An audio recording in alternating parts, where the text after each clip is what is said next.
This is Reverend Don Lewis coming to you from beautiful Florida. And today our question comes to us from Nina.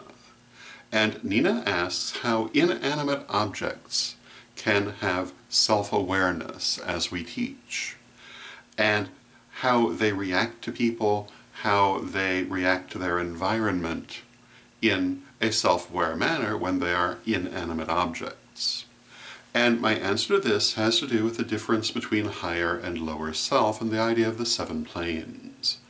Conventionally, when we talk about the lower self, we're talking about the physical self, which is all about pattern, the emotional and the mental self, and for some people, the astral self. And when we talk about the higher self, we're definitely talking about the astral, about the soul, about the monad, and about the divine. And where one's point of consciousness or one's point of reference is has everything to do with how one can express oneself in the physical. And part of what I would say is that those things that are not animate are definitely at the lowest rung of this manifestation in the physical. They're definitely in the physical itself, the physical dimension, and don't necessarily have an emotional or a mental dimension, depending of course on what we're talking about. How do they have self-awareness? Well, in the physical dimension, they don't, but they still have a soul, and they still have energy that is attached to them from that soul. It's at that level that they have self-awareness, at that level that they can respond. And in ancient Rome, there's the famous example of all the spirits that were connected to a door. There was the spirit of the hinge, and the spirit of the door itself, and the spirit of the door case. But this is the idea that is inherent in that everything that exists is a manifestation of the divine, a manifestation of spirit, and therefore it can react to the things around it, even though physically it may not be able to. There is still a spiritual component. Does the physical component have a self-awareness, for want of a better way to put it? Well, I would not necessarily say so, but the spiritual component does. So when you talk to your car to get it to cooperate, and most people who have cars have done this at one point or another, and many people who have cars can definitely say that yes, they have personalities. It's the spiritual component that you're interacting with, not necessarily the physical manifestation.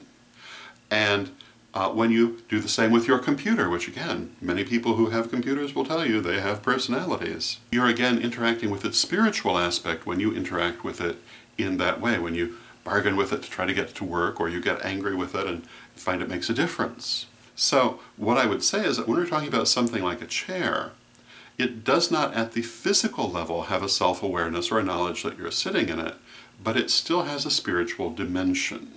And at that level you can interact with it. In chapter 12 of the First Degree we talk about calling forth the spirit of a stone and working with the spirit of the stone in order to enhance your working with the physical stone.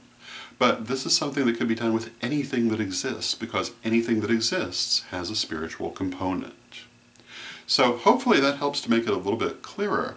We're not saying necessarily that the chair has inherent to its physical form a knowledge that you're seated in it, but rather that it has a spiritual component that would, and that is aware of all the things that happen to that physical expression, but because it has not yet moved into that emotional or mental plane, it can only kind of interact passively at a physical level.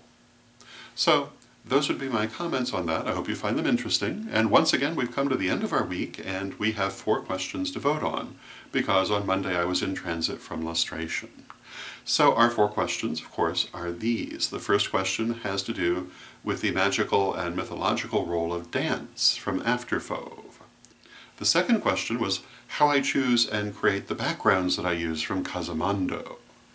The third question had to do with animals and karma from the Roaring Mind, and of course today's question has to do with the consciousness of inanimate objects from Nina. So please tell me which question was your favorite of the week, and I will send that person something interesting. And again, you can vote on the Facebook pages where this vlog appears, you can vote in the comments section here at Magic TV, or you can send it to me, Reverend Don Lewis at donlewishp@AOL.com. And I want to thank you for watching the vlog for another week, and until next time, may you blessed be. Pray for peace. Pray for love. Pray for stability. Pray for the nation where you live. pray for the world. Hello, this is Reverend Don Lewis coming to you for Pagans Tonight Radio. Pagans Tonight Radio is an online radio network with different hosts and different shows 7 nights a week. There's something for every taste, including Spanish language programming on Saturday evening.